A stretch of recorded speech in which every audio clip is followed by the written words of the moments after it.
की तपती धूप में एक ऐसा जीव है जिसे डर शब्द का मतलब नहीं पता। इसके सामने जंगल का सबसे तेज शिकारी भी घुटने टेक देता है। आज एक अकेला हनी बैजर 3 भूखे चीतों के घेरे में है।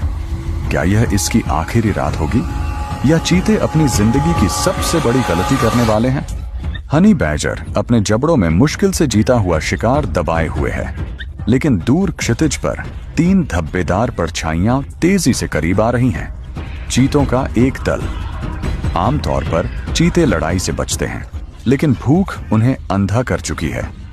मुख्य चीता बिजली की गति से झपटता है, दांत भर में ढंसते हैं और शुरू होती है एक आदिम रस्साकशी। इस कठोर धरती पर भोजन खोने का मतलब है सीधे मौत को दावत देना।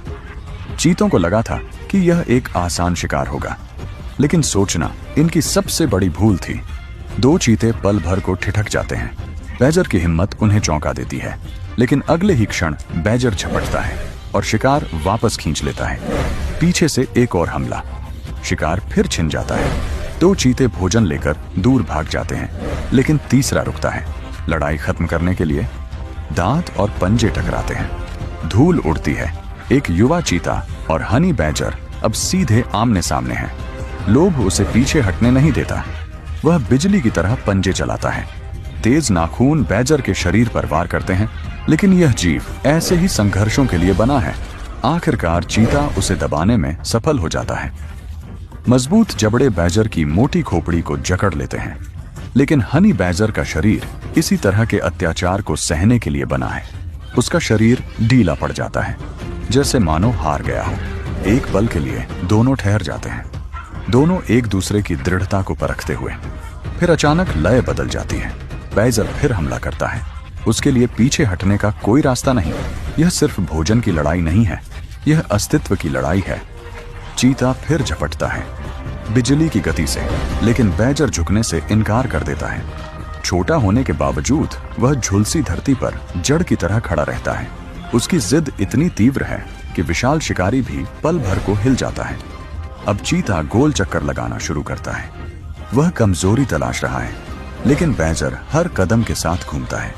कोई अंधा कोना नहीं छोड़ता, कोई मौका नहीं देता। धीरे धीरे चीते की ताकत घटने लगती है।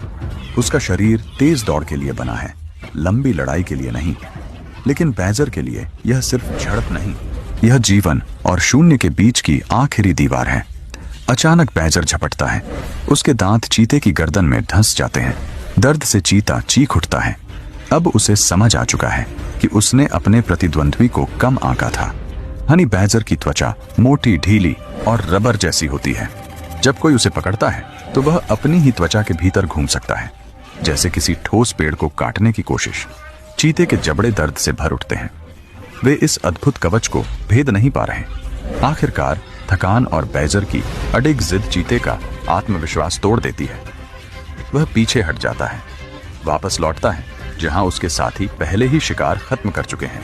भोजन समाप्त हो चुका है। बैजर भी पीछे हटता है, थका हुआ, आराम की तलाश में।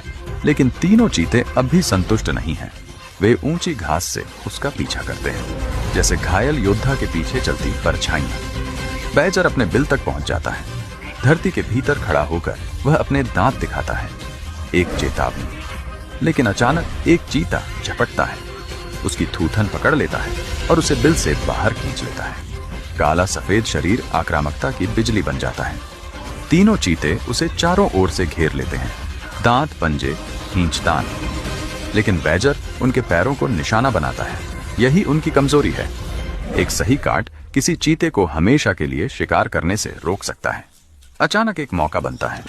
बैजर झटके से छूटता है और बिल की ओर भागता है। अब वह सुरक्षित है। बिल के अंदर से उसके दांत चमकते हैं, एक भयानक चेतावनी।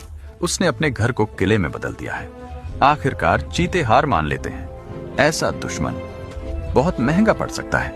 बारिश शुरू हो जाती है, हवा ठंडी हो जाती है, गंध के निशान धुंधले पड़ जाते हैं। लेकिन शिकारी रुकते नहीं, क्योंकि भूख इंतजार नहीं करती। गीली जमीन शिकार की रणनीति बदल देती है। अब पीछा कम, घात ज्यादा। चीतों की नजर एक कमजोर शिकार पर है। एक झुंड भागता है, चीता दौड़ता है। गति का विस्फोट, धब्बों की बिजली और अंततः शिकार गिर जाता है। चीतों को पता है कि उनका भोजन सुरक्षित नहीं रहेगा, इसलिए वे जल्दी खाते हैं, फिर एक दूसरे को चाटते हैं। यह सामाजिक सफाई तनाव कम करती है और घावों को साफ करती है। तेज दौड़ के बाद उनके शरीर अभी भी गर्म है। वे जमीन के करीब लेट जाते हैं, ऊर्जा बचाते हुए, क्योंकि सवाना में अगला खतरा हमेशा पास होता है और जीवित रहने के लिए हर बूंद ताकत बचानी पड़ती है।